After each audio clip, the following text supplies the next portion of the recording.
Kuda yang dilepaskan itu melanjutkan pengembaraannya ke wilayah kerajaan Prajetisha.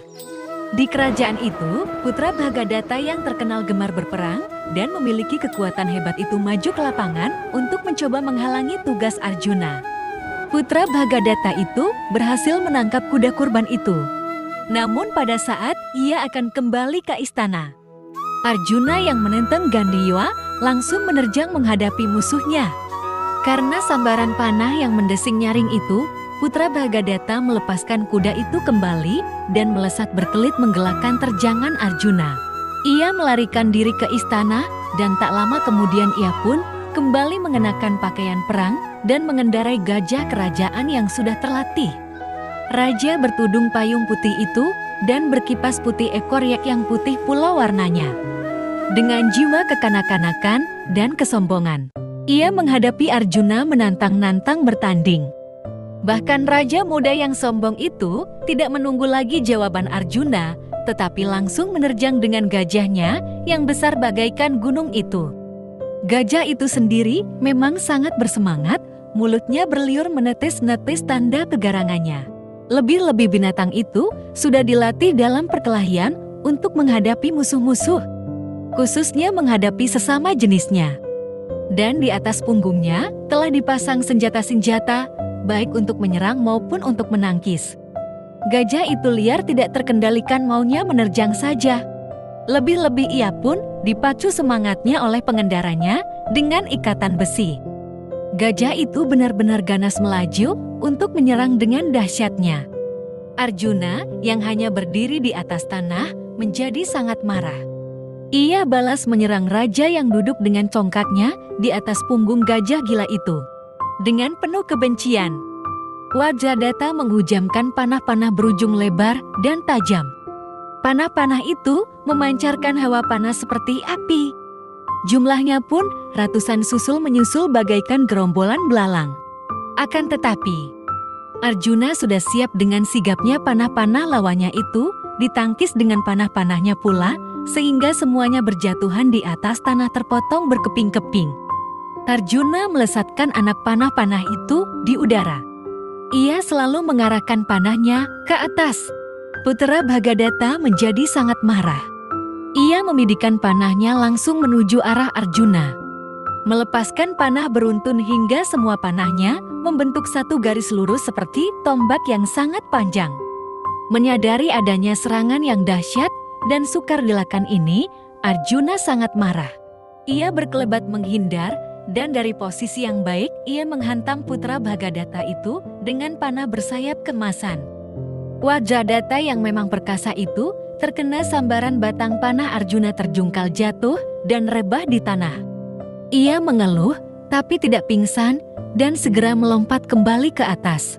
Melompat ke atas punggung gajahnya yang besar dan ganas itu. Kemudian segera panah-panahnya telah berterbangan kembali ke arah Arjuna. Ia bertempur dengan penuh nafsu ingin memenangkan pertarungan itu. Arjuna kini tidak memikirkan pengampunan lagi. Dengan cepat, Arjuna mengirim sejumlah anak panah yang melesat hebat sekali cemerlang bagaikan api berkobar. Namun yang diserang adalah gajah tunggangan Wajradata itu. Gajah itu mengeluarkan pekik nyaring darah menyembur keluar dari luka-luka yang banyak jumlahnya. Dari kejauhan, terlihat seperti air mancur yang menyemburkan air berwarna merah.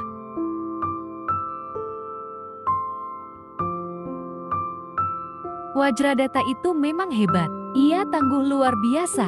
Pertandingan sudah berlangsung selama 3 hari, sehingga yang menyaksikan sungguh merasa ngeri. Memanglah pertarungan itu tak ubahnya seperti perkelahian antara Indra melawan Ritra. Pada hari yang keempat, Wajradata kembali menghadapi Arjuna sambil tertawa terbahak-bahak. Dengan sombongnya ia berseru, "Hai Arjuna, tunggulah saat ini. Hari ini engkau akan menemui ajal di tanganku. Hanya dengan membunuh engkau, maka upacara penyucian ayahku dapat disempurnakan. Ayahku Raja Bhagadatta sudah tua dan adalah sahabat ayahmu Indra. Kamu membunuh ayahku itu di medan pertempuran hanya karena ayahku itu sudah tua. Tetapi hadapilah aku sekarang. Dibandingkan dengan usiamu aku ini masih kanak-kanak. Nah, tahanlah seranganku. Raja Wajradata menghentak gajahnya dan menyerbu mendesak putra Pandu. Gajah itu bagaikan terbang di angkasa melompat dan menyamar Arjuna mengeluarkan petikan nyaring dan menyemburkan air dari ujung belalainya. Gajah itu mengamuk liar mengobrak-abrik dan menerjang Arjuna dengan ganasnya. Suaranya gemuruh dan pekikan-pekikannya memekakkan telinga. Dan untuk menghindarkan diri dari panah-panah Arjuna, gajah itu melip-lip bagaikan menari. Menghadapi gajah yang luar biasa ini, Arjuna kewalahan juga dan akhirnya ia melompat mundur untuk mencari posisi yang lebih baik. Arjuna berdiri tegak menunggu dengan tenang, tidak menunjukkan sedikitpun perasaan gentar. Inilah saatnya ia harus mempergunakan senjata-senjata Gandiwanya, yaitu setelah mengingat betapa putra raja yang angkuh ini menyita waktu dengan menghalangi perjalanannya. Mengingat pula adanya permusuhan lama antara kerajaan Prajetisha dengan pihak Pandawa. Maka putra Pandu itu tidak kuasa membendung kemarahannya lagi. Arjuna membidikkan panahnya yang sakti itu, dan sesaat kemudian ratusan anak panah melesat bagaikan bendungan yang merintangi air laut pasang, dan bergelora ingin menerjang segala-galanya. Dan gajah yang seperti badai mengamuk itu tiba-tiba berhenti menyerang. Pada tubuhnya telah menancap ratusan anak panah, jika dilihat dari jauh tidak ubahnya seekor binatang landak besar bagaikan gunung. Wajradata tersentak kemarahannya memuncak. Dia lalu menembakkan panahnya membabi buta tanpa perhitungan lagi. Ratusan anak panahnya meluncur ke arah Arjuna, namun dengan tenang Arjuna menangkis seluruhnya dengan panah-panah pula. Terjadilah pertarungan panah yang sangat menarik, yang menjadi suatu tontonan yang sangat mengesankan. Akhirnya Raja Negeri Prajetisha itu mencoba memaksa gajahnya yang terluka untuk menyerbu. Dan benar saja, gajah itu tiba-tiba melompat dan menerjang dengan cara yang sangat mengerikan. Arjuna terkejut.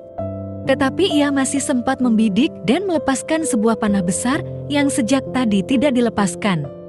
Panah itu melesat dan menembus bagian penting gajah gila itu. Seketika, gajah itu roboh bagaikan gunung runtuh terkena sambaran halilintar. Gajah itu terluka menunggu saat kematiannya. Barulah raja yang masih muda itu menyadari betapa hebat sebenarnya kemampuan lawannya itu. Melihat itu, putra Pandu lalu berkata kepadanya, "Hai anak muda, jangan takut. Raja Yudhistira yang adil itu telah menugaskan aku untuk melakukan perjalanan. Sebelum berangkat, raja yang berbudi luhur itu telah berpesan kepadaku. Dengarkanlah pesan rajaku itu kepada diriku. Dananjaya, engkau tidak boleh mencabut nyawa raja-raja yang merintangimu di dalam perjalanan ini. Tugasmu hanyalah menundukkan penghalang-penghalang itu tanpa membunuhnya. Dan jangan pula membunuh para ksatria yang membela rajanya. Undanglah mereka agar suka datang bersama-sama dengan sanak keluarganya untuk menghadiri upacara kurban kuda yang aku Yudhistira selenggarakan. Mengingat perintah yang kuterima dari raja saudaraku itu, maka aku tidak akan membunuhmu. Sekarang berdirilah, jangan ragu-ragu. Kembalilah ke istana dengan selamat, oh Raja Perkasa. Pada hari purnama bulan Chaitra, kami mengundang paduka sekalian untuk menghadiri upacara yang kami selenggarakan itu. Upacara kurban kuda Raja Yudhistira yang adil dan berbudi luhur itu akan jatuh pada hari itu." Raja Wajradata mencakupkan tangan dan menjawab, "Baiklah Arjuna, semoga tidak ada halangan."